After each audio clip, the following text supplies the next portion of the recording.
ஜெயமுள்ள வாழ்க்கை என்று வேதம் சொல்லுகிறது. ஆண்டவருடைய பிள்ளைகள் வாழக்கூடிய வாழ்க்கை ஜெயமுள்ள வாழ்க்கை. இந்த ஜெயமுள்ள வாழ்க்கையை நாம் ஒவ்வொரு நாளும் ஜெயத்திற்கு ஜெயம் பெற்று ஆண்டவருடைய சமூகத்திலே நாம் காணப்பட வேண்டும் என்று சொல்லி ஆண்டவர் விரும்புகிறார். ஜெயமுள்ள ஒருவன் என்று சொல்லப்படுகிறது. மாத்திரமல்ல, ஆண்டவர் மரணத்தை ஜெயமாக விழுங்கினார் என்று வேதம் சொல்லுகிறது. ஆண்டவர் சிலுவை மீது வெற்றி சிறந்தார் என்று வேதம் சொல்லுகிறது. இப்படி ஆண்டவரை குறித்து பல காரியங்கள் வெற்றி பெற்றார் என்று நாம் வேதத்திலே வாசிக்கிறோம். எனவே தேவ பிள்ளைகளாக நம்முடைய வாழ்க்கையிலே நீங்களும் நானும் வெற்றி பெற்ற ஒரு வாழ்க்கை வாழ வேண்டும் என்று சொல்லி ஆண்டவர் நாம் ஜெயம் பெறக்கூடியவர்களாக இருக்க வேண்டும் என்று சொல்லி ஆண்டவர் விரும்புகிறார். சபையுள்ள ஒவ்வொரு விசுவாசியும் ஜெயம் பெறக்கூடியவர்களாக இருக்க வேண்டும் என்று சொல்லி ஆண்டவர் விரும்புகிறார். வேதத்திலே வெளிப்படுத்தல் விசேஷத்திலே 7 சபைகளை குறித்து ஆண்டவர் பேசுகிறார். வெளிப்படுத்தல 7 சபைகளை குறித்து ஆண்டவர் பேசுகிறார். அந்த 7 சபைகளிலும் இருக்கக்கூடிய விசுவாசிகளுக்கு சொல்லக்கூடிய காரியம் என்னவென்று சொன்னால், ஒரே காரியத்தை திரும்ப திரும்ப சொல்லுகிறார். என்ன என்று சொன்னால், ஜெயம் பெறுகிறவன் எவனோ, ஜெயம் கொடுக்கிறவன் எவனோ என்று சொல்லிக் கொண்டே வருகிறார்.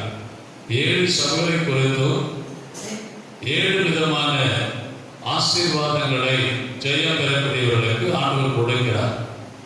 அவை என்ன என்பதை குறித்து தான் இந்த நாளிலே நாம் தியானிக்க போகிறோம். சபையில் உள்ள விசுவாசிகள் ஒவ்வொருவரும் நாம் ஜெயம் பெற வேண்டும் என்று சொல்லி ஆண்டவர் விரும்புகிறார். அது மாத்திரமல்ல, ஜெயம் பெறக்கூடியவர்களுக்கு ஆண்டவர் ஒரு வெகுமதியை வைத்திருக்கிறார். ஆண்டவர் ஒரு ஆசீர்வாதத்தை வைத்திருக்கிறார். அது இன்மைக்குரிய ஆசீர்வாதம் அல்ல, மறுமைக்குரிய பரலோக ராஜ்யத்தினுடைய ஆசீர்வாதமாக இருப்பதனாலே அந்த ஆசீர்வாதத்தை பெற்றுக்கொள்ளும்படியாக நாம் ஒவ்வொரு நாளும் பிரயாசப்பட்டு கொண்டே இருக்கிறோம். ஒவ்வொரு நாளும் ஜெயம் பெறக்கூடியவர்களாக நாம் இருந்து கொண்டே இருக்கிறோம். இங்கே முதலாவது சொல்லக்கூடிய சபையை குறித்து பார்க்கக்கூடிய நேரத்தில் எபேசு சபை என்று சொல்லப்படுகிறது. 2ஆம் அதிகாரத்திலே 1ஆம் வசனத்திலே சொல்லக்கூடிய எபேசு, அந்த எபேசு சபையிலே இருக்கக்கூடிய காரியங்களை எல்லாவற்றையும் ஆண்டவர் பார்க்கிறார். பார்த்து ஆண்டவர் அங்கே இருக்கக்கூடிய குறைகளையும் சொல்லுகிறார், நிறைவுகளையும் சொல்லுகிறார். அவைகளை நீ என்ன செய்ய வேண்டும், அவற்றிலிருந்து நீ எப்படி விடுதலை பெற வேண்டும் என்று ஆண்டவர் ஆலோசனையும் கொடுத்து கடைசியாக ஆண்டவர் சொல்லுகிறார் 7ஆம் வசனத்தில், ஆவியானவர் சபைக்கு சொல்லுகிறதை காதுள்ளவன் கேட்கிறவன், ஜெயம் கொடுக்கிறவன் எவனோ அவனுக்கு தேவனுடைய பரதேசின் மத்தியில் இருக்கிற ஜீவ விருட்சத்தின் கனியை புசிக்க கொடுப்பேன் என்று சொல்லுகிறார். ஆண்டவர் பரதேசில் இருக்கக்கூடிய ஜீவ விருட்சத்தின் கனியை புசிக்க கொடுப்பேன் என்று சொல்லுகிறார். ஜீவ விருட்சத்தின் கனியை நாம் புசிக்கக்கூடிய நேரத்தில் என்ன நடக்கிறது என்று பார்க்கக்கூடிய நேரத்தில் ஆண்டவர் நமக்கு நித்திய ஜீவனை அடைவதற்கு ஆண்டவர் கிருபை கொடுத்த பிறகு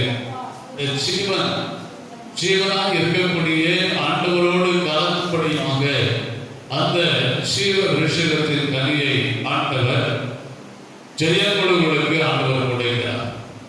ஜெயம் பெறக்கூடியவர்களுக்கு ஆண்டவர் கொடுக்கக்கூடிய முதலாவது ஆசீர்வாதம் என்று சொன்னார், தேவனுடைய பரதேசி மத்தியில் இருக்கிற ஜீவ விருட்சத்தின் கனியை புசிக்க உனக்கும் எனக்கும் கொடுப்பார்.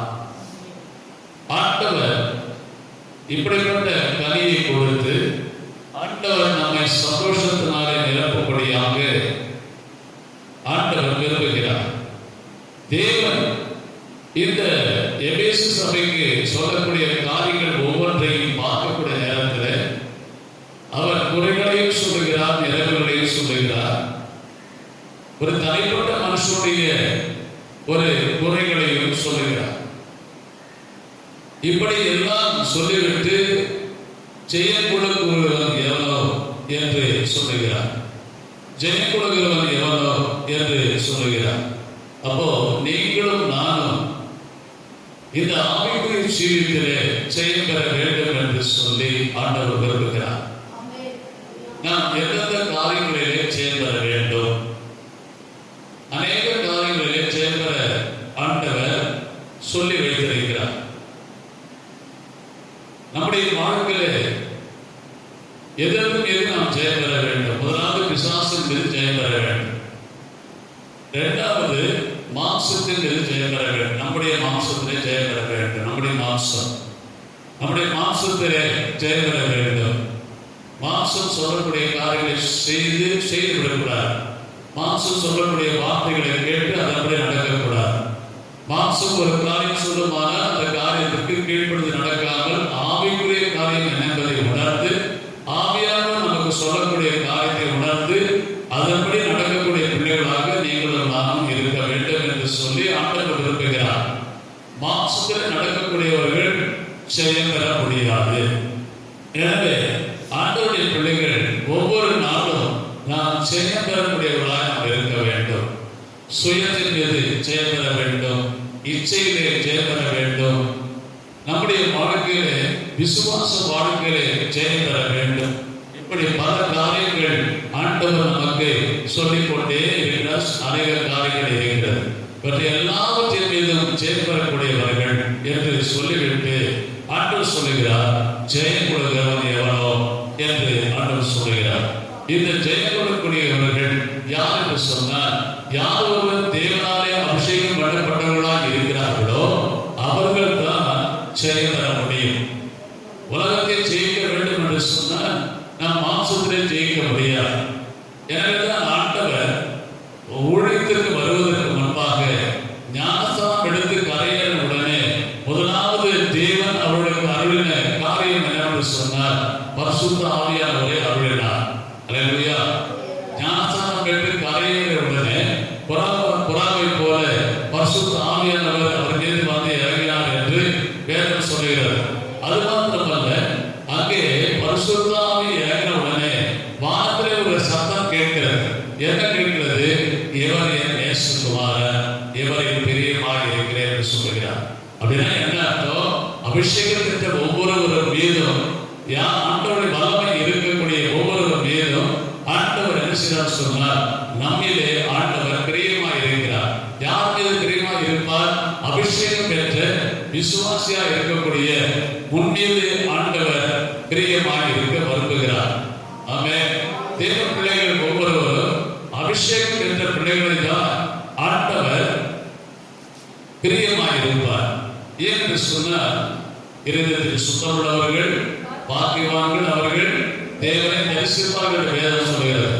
அப்புறம் யாருக்கு அபிஷேகம் பெற்றவர்கள் யார் என்று சொன்னால், இருதயத்தில் சுத்தமுள்ளவர்கள், அவர்கள் ஒவ்வொரு நாளும் தேவனை தரிசிக்கக்கூடியவர்கள். எனவே தேவ பிள்ளைகள் ஒவ்வொரு நாளும் தேவனை தரிசிக்கத்தக்கதாக நமக்கு ஆண்டவர் ஒரு பரிசுத்தத்தை இருதயத்திலே நமக்கு கொடுக்கிறார். அந்த இருதயத்திலே கொடுக்கப்பட்ட அந்த பரிசுத்தத்தின் மூலமாக தேவனை தரிசிக்கிறோம். தேவனை உடைய நடத்துவதன்படி நாம் நடக்கிறோம். தேவனுடைய வார்த்தையை கேட்டு அதன்படி நடக்கிறோம். இதன் மூலமாக நடக்கக்கூடிய நேரத்திலே அவர் முதலாவது கொடுக்கக்கூடிய ஆசீர்வாதம், ஜெயம் கூட பெறக்கூடியவர்களுக்கு ஜீவ வெளிச்சத்தின் கனியை புசிக்க கொடுக்கிறார்.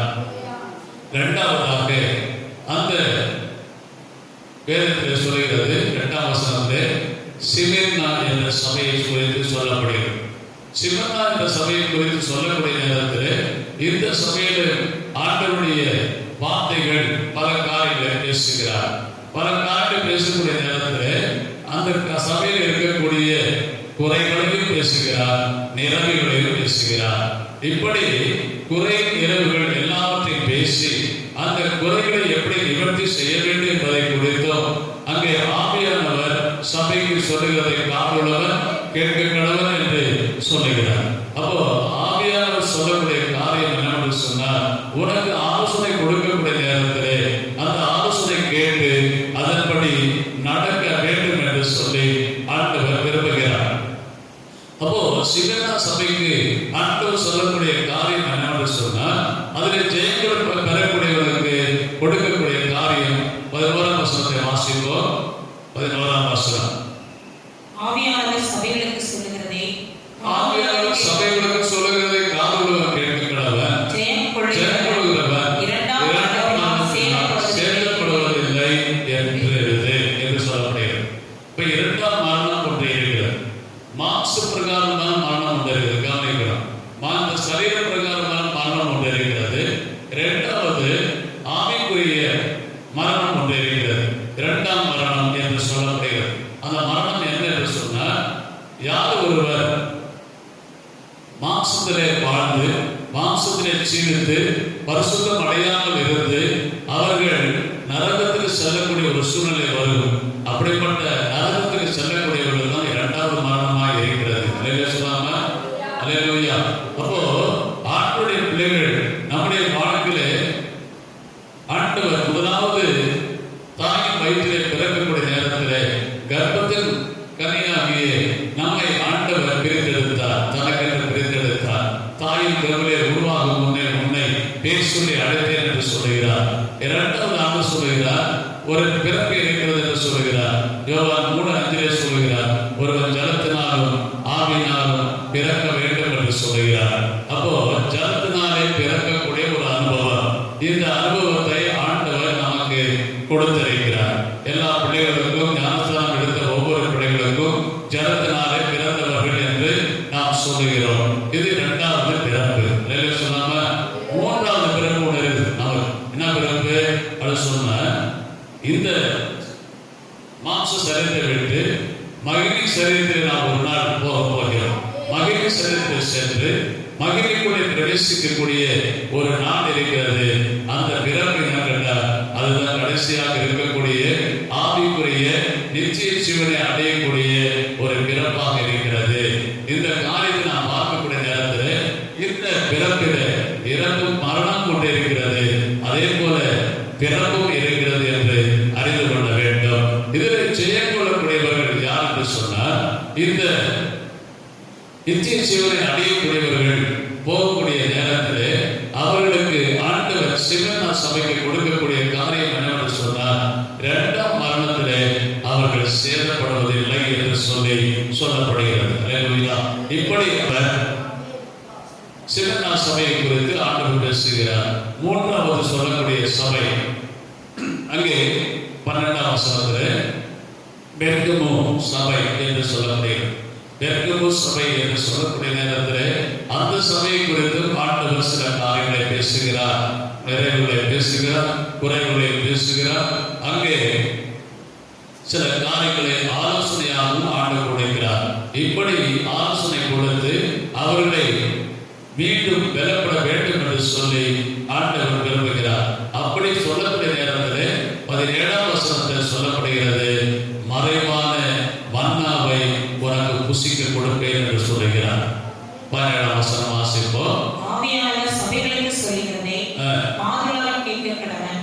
ஜெயம் கொள்கிறவனுக்கு நான் மறைவான மன்னாவை புசிக்க ஜெயம் கொள்கிறவனுக்கு நான் மறைவான மன்னாவை புசிக்க கொடுப்பேன். மறைவான மன்னா. அல்லேலூயா.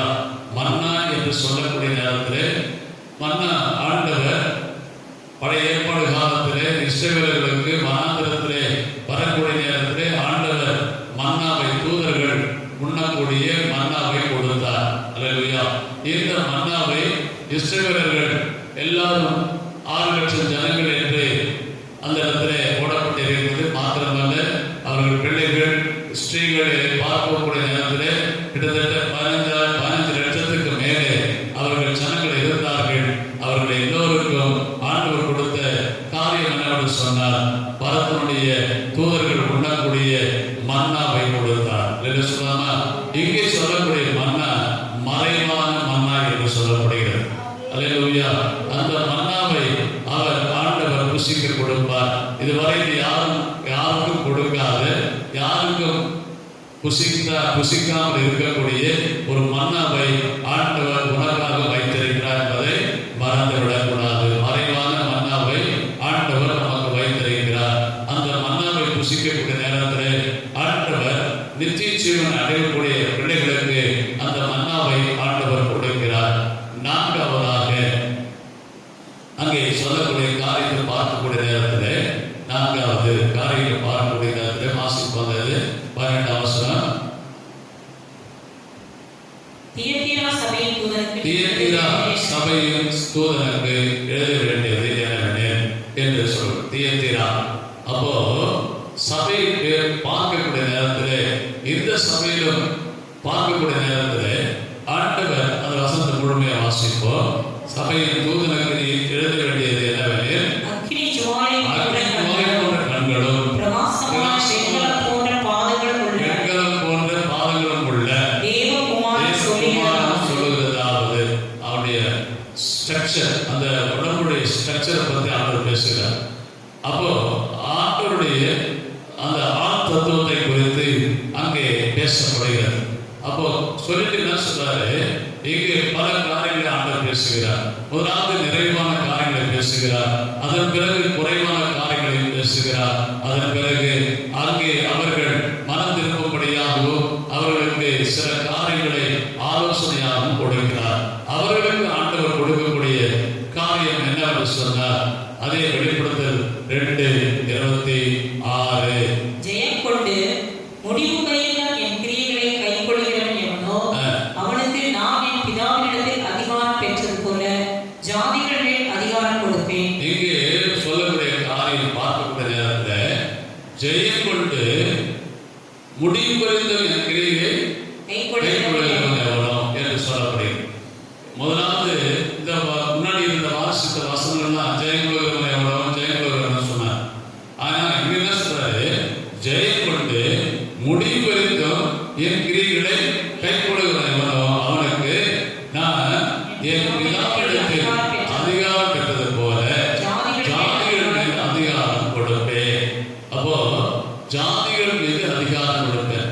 அப்போ ஜாதிகள் என்று சொன்னா என்ன ஜாதி, எந்த ஜாதிகள் மீது அதிகாரம் கொடுக்கிறார்? ஏசாயா 26:2 வாசிப்போம். ஏசாயா 26:2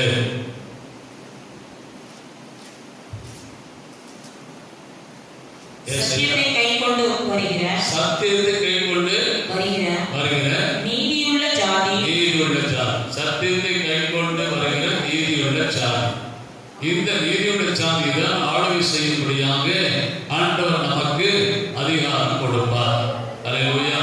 அப்படின்னா என்ன, பரிசுத்தவான்கள் மீது நமக்கு அதிகாரம் கொடுத்து அவர்களை ஆளுகை செய்யும்படியாக ஆண்டவர் நமக்கு அதிகாரத்தை கொடுக்கிறார்.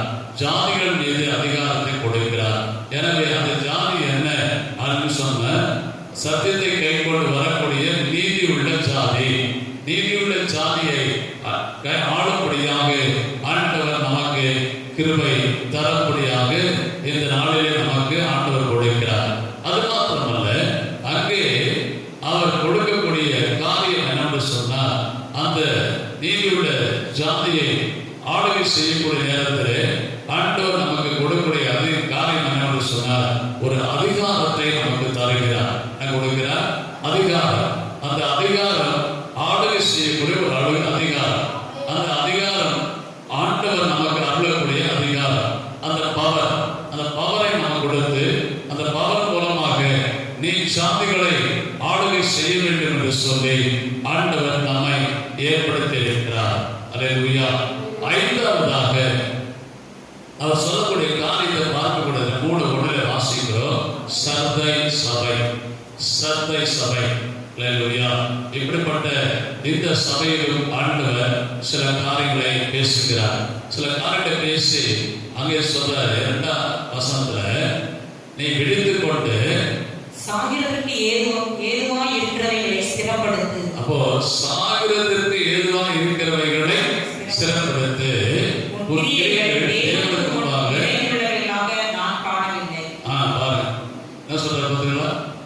கிரியைகள் தேவனுக்கு முன்பாக எப்படி இல்லை, நிறைவுள்ளவதாக நாம் காணப்படவில்லை, நிறைவா இல்லை.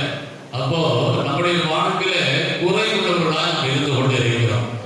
நம்முடைய வாழ்க்கையில நிறைவுள்ளவர்களாக இருக்கக்கூடிய நேரத்திலே தான் ஆண்டவர் நமக்கு நிறைவான ஆசீர்வாதத்தை நமக்கு கொடுக்க முடியும். எனவே நம்முடைய வாழ்க்கையில குறை சரி செய்து நாம் நிறைவுள்ளவர்களாக மாற வேண்டும் என்று சொல்லி ஆண்டவர் விரும்புகிறார். அப்படி இருக்கக்கூடிய சபையாக சர்த சபைக்கு அந்த விசுவாசிகளுக்கு ஜெயம் கொடுக்கிறவர்களுக்கு ஆண்டவர் கொடுக்கக்கூடிய காரியம் அதை வெளிப்படுத்த 3:5 வாசிக்கிறோம்.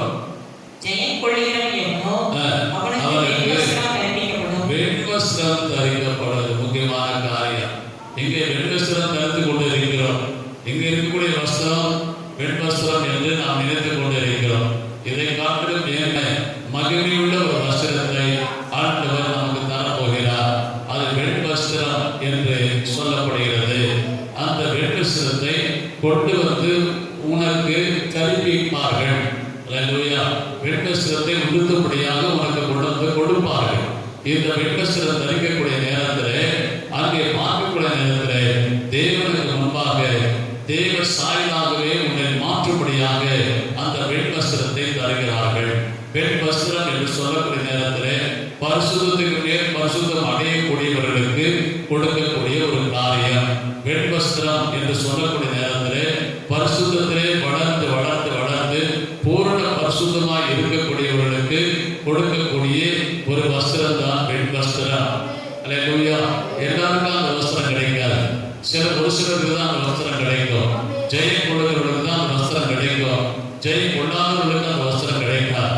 எனவே தேவ பிள்ளைகள் இந்த வஸ்திரத்தை நாம் பெற்றுக்கொள்ளும்படியாக பிரயாசப்பட வேண்டும். மாத்திரமல்ல, உலகத்தை ஜெயிப்பதற்கு ஆண்டவர் நமக்கு கிருபை தரும்படியாக ஒவ்வொரு நாளும் தேவ சமூகத்திலே பலனை பெற்றுக்கொள்ள வேண்டும்.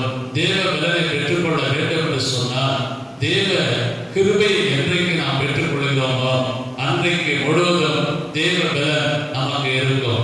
சொல்லாமா? அநேக என்கிட்ட சாட்சி சொல்லிருக்காங்க.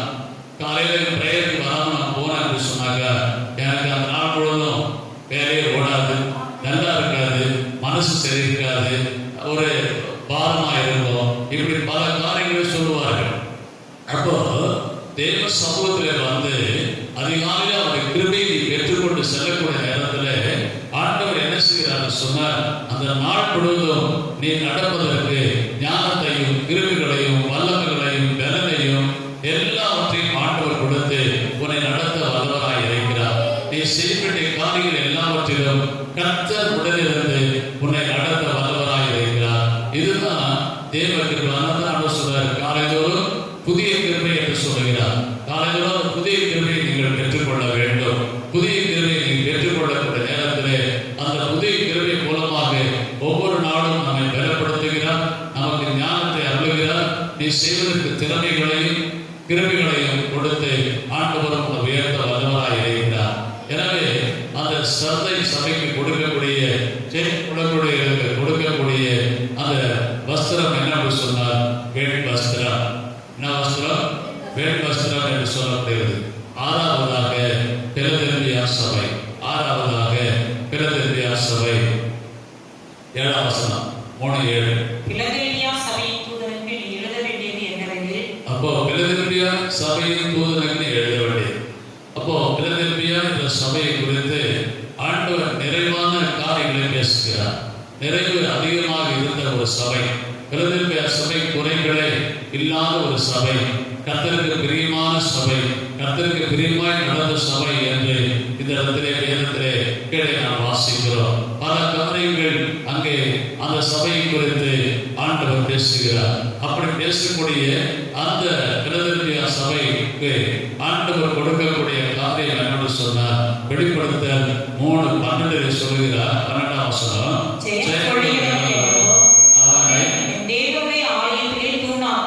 என் தேவனுடைய ஆலயத்திலே தூணாக்குவேன். அப்போ ஆண்டவர் விரும்பக்கூடிய காரியம் என்னன்னு சொன்னார், என் தேவனுடைய பிதாவுடைய தேவன் அங்க சொல்ற ஆலயத்திலே தூணாக்குவேன்.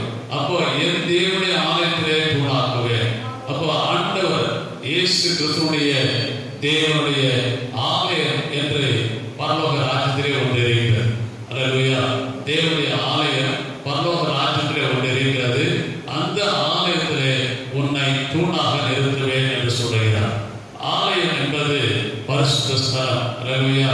அங்கே இருக்கக்கூடிய ஆலயத்தை போல ஒரு பெரிய கட்டடம் சுமந்துகிட்டு இருக்கக்கூடிய தூண் அல்ல. அந்த தூண் மகிமையின் ஆலயம். அந்த ஆலயத்திலே ஆண்டவர் வாசம் பண்ணுகிறார். அந்த ஆலயத்திலே தூணாக நிறுத்துகிறார் என்று சொன்னார். என்ன அர்த்தம் அப்படின்னு சொன்னா, ஆலயத்திலே எப்பொழுதும் ஆலயத்தை விட்டு நீங்காமல் உன்னை அந்த ஆலயத்துக்குள்ளே நிறுத்துகிறார். ஆலயத்தை விட்டு நீங்காமல் அந்த ஆலயத்துக்குள்ளே உன்னை நிறுத்தும்படியாக உன்னை தூண நிறுத்துகிறார். தூண் என்று சொல்லக்கூடிய நேரத்திலே மேலே இருக்கக்கூடிய கட்டிடத்தை தாங்கக்கூடியதுதான் தூண் அப்படின்னு சொல்லாம, அப்ப பரலோக ராஜ்யத்தில் இருக்கக்கூடிய தேவனுடைய ஆலயமாக இருக்கக்கூடிய அந்த ஆலயத்தை தாங்குவதற்கு உனக்கு பலனை தந்து உன்னை தூணாக ஆண்டவர் மாற்றுகிறார். அந்த தூணாக மாற்றக்கூடிய நேரத்தில் அந்த தூணுக்கு பல காரியங்கள் இருக்கிறது. அந்த தூணுக்கு பலனை தருகிறார். அந்த தூணுக்கு ஆண்டவர் ஒரு சக்தியை தருகிறார். அந்த தூணை பார்க்கக்கூடிய நேரத்தில் அந்த வலிமை உள்ள தூண் என்று சொல்லக்கூடிய நேரத்தில் போவாஸ் என்று சொல்லக்கூடிய சாலமோன் கட்டின ஆலயத்தில் போவாஸ் என்று சொல்லக்கூடிய ஒரு தூணை நிறுத்துகிறார். சொல்லாம அப்படிப்பட்ட ஒரு தூணை ஆலயமாக ஆலயத்தில் இருக்கக்கூடிய அந்த தூணாக நம்மை மாற்றுகிறார். அந்த தூணாக மாற்றக்கூடிய நேரத்தில் ஆலயத்தை விட்டு உனக்கு பிரியாமல் இருக்கும்படியாக ஆண்டவர் உனக்கு கிருபை தருகிறார். மாத்திரமல்ல, கடைசியாக 7வது சபை அங்கே வாசிக்கிறோம். 12வது வசனம். லவோதிக்கேயா சபை அங்கே லவோதிக்கேயா சபை, இந்த சபைக்கு ஆண்டவர் நிறைவான ஆசீர்வாதத்தை சொல்லக்கூடிய நேரத்தில் சில குறைகளையும் ஆண்டவர் சொல்லுகிறார். குறைகளை சொல்லக்கூடிய நேரத்தில் பல காரியங்களை அவர்களுக்கு ஆலோசனையாகவும் கொடுக்கிறார். அந்த ஆலோசனை கேட்டு நடக்கக்கூடியவர்களுக்கு அங்கே சொல்லுகிறார். கடைசியாக சொல்லுகிறார் 21வது வசனம் 3:21. நான் ஜெயம் கொண்டு என் பிதாவுடைய சிங்காசனத்திலே அவரோடே கூட உட்கார்ந்தது போல ஜெயம் கொள்கிறவன் எவனோ அவனும் என்னுடைய சிங்காசனத்தில் என்னோடே கூட உட்காரும்படிக்கு அருள் செய்வேன். அப்போ நான் ஜெயம் கொண்டு என் பிதாவுடைய சிங்காசனத்திலே அவரோடு உட்கார்ந்து இருக்கிறது போல என்று தன்னையே சாட்சியாக சொல்லுகிறார். தன்னையே சாட்சியாக சொல்லுகிறார். அவர் ஜெயம் கொண்டார். அவர் மரணத்தை ஜெயித்தது மாத்திரமல்ல, சிலுவையின் மீது ஜெயம் கொண்டார். சிலுவையின் மீது வெற்றி கொண்டார். சிலுவையின் மீது வெற்றி கொண்டு எல்லாவற்றையும் மீது ஜெயம் கொண்டார். எனவே தேவ பிள்ளைகளாக இருக்கக்கூடிய நம்முடைய வாழ்க்கையிலே நீ எல்லாவற்றையும் மீது ஜெயம் பெற வேண்டும் என்று சொல்லி ஆண்டவர் விரும்புகிறார். அப்போ ஜெயம் கொண்டு, நான் ஜெயம் கொண்டு என் பிதாவுடைய சிங்காசனத்திலே அவரோடு கூட உட்கார்ந்து இருப்பது போல அப்போ அப்படின்னு சொல்றார். அப்போ நமக்கு ஒரு சிங்காசனத்தை கொடுக்கும்படியாக நமக்கு ஆண்டவர் பரிசுத்தத்தை கொடுத்து, நீ பலத்தின் மேலே பலனடைந்து உலகத்தை ஜெயித்து பிசாசை ஜெயித்து எல்லாவற்றையும் ஜெயித்து நீ ஜெயம் கொள்ளக்கூடியவனாக பரலோக ராஜ்யத்தில் வரக்கூடிய நேரத்திலே அவருடைய பக்கத்திலே சிங்காசனத்திலே அவர் என்னுடைய சிங்காசனத்தில் என்னோடு கூட உட்கார வைக்கிறார். அவருடைய சிங்காசனத்திலே அவரோடு கூட உட்கார வைக்கிறார். அல்லேலூயா. தேவ பிள்ளைகள் இந்த காரியத்தை நாம் அறிந்து கொள்ள வேண்டும். இந்த காரியத்தை அறிந்து கொண்டு 7வது சபைக்கு சொல்லக்கூடிய காரியம் என்னவென்று சொன்னார், சிங்காசனத்தை உனக்கு தரப்போகிறார். யாருடைய சிங்காசனம்?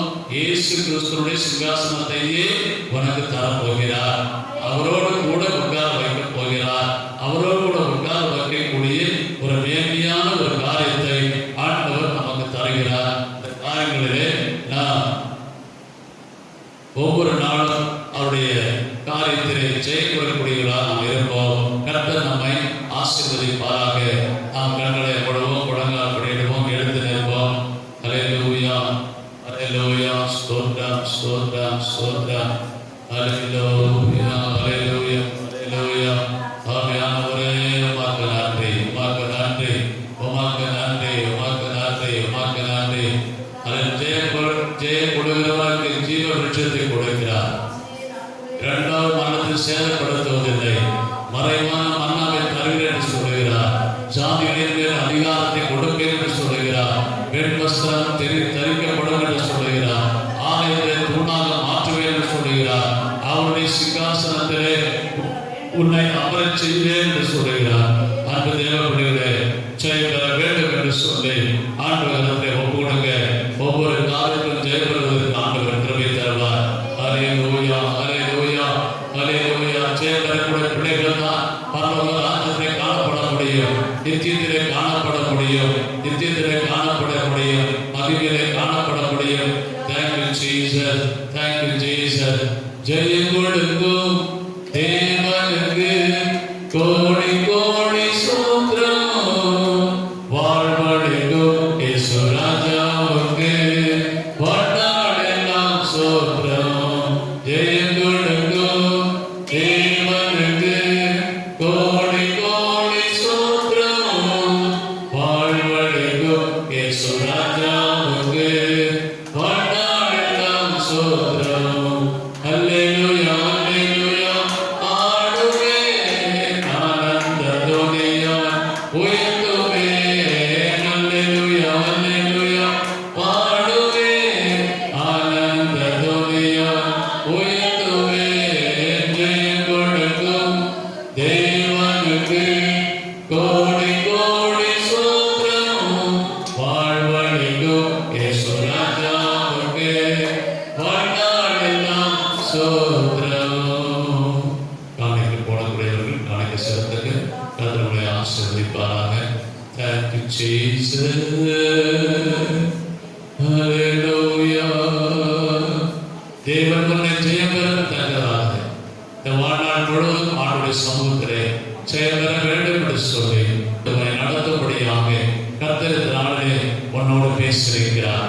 ஒவ்வொரு விசுவாசியும் ஜெயம் பெற்று சிறிய ஜீவியும் வாழ வேண்டும் என்று சொல்லி ஆண்டவர் விரும்புகிறார். அன்பு தேவப்பிள்ளையே, நீ ஜெயம் பெறக்கூடிய மகனாய் இருக்கிறாயா, மகளாய் இருக்கிறாயா, அல்லது தோல்வியுள்ள ஒரு வாழ்க்கை வாழ்ந்து கொண்டிருக்கிறாயா? உன் வாழ்க்கையை சீர்தூக்கி பார். உன் வாழ்க்கை எப்படி இருக்கிறது? கர்த்தருக்கு பிரியமான வாழ்க்கையாக இருக்கிறதா என்று நீ பார்க்கக்கூடிய நேரத்தில் கர்த்தர் ஜெயம் பெறக்கூடிய வாழ்க்கையை உனக்கு தந்திருந்தார். ஆண்டவர் உனக்கு 7 விதமான காரியங்களை உனக்கு தருகிறார், 7 விதமான ஆசீர்வாதங்களை உனக்கு தருகிறார். அப்படிப்பட்ட ஆசீர்வாதங்களை பெற்றுக்கொள்ளும்படியாக இந்த நாளில் கர்த்தர் காலத்தை ஒவ்வொரு கர்த்தர் உன்னை ஆசீர்வதிப்பாராக. எல்லா கண்களை போடுவோம், செபிப்போம். கர்த்தர் பேசுகிற வார்த்தைக்காக கரவத்தை ஜெபம் பண்ணுங்க.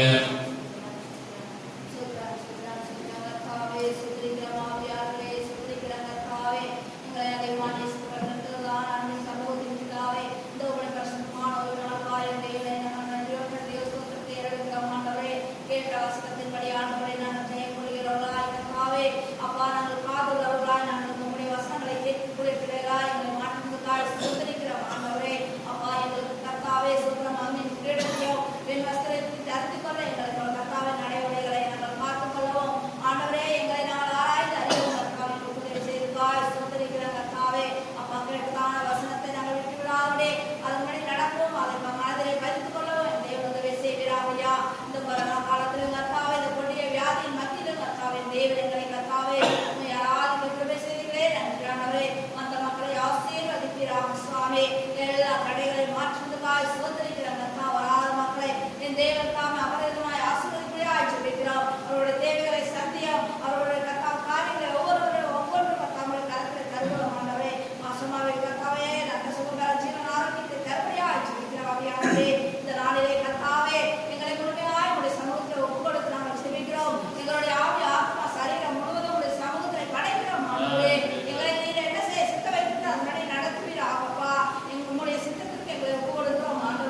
அனைவரோடும் ஆண்டவராக இயேசு வருகை மட்டும் இருப்பதாக.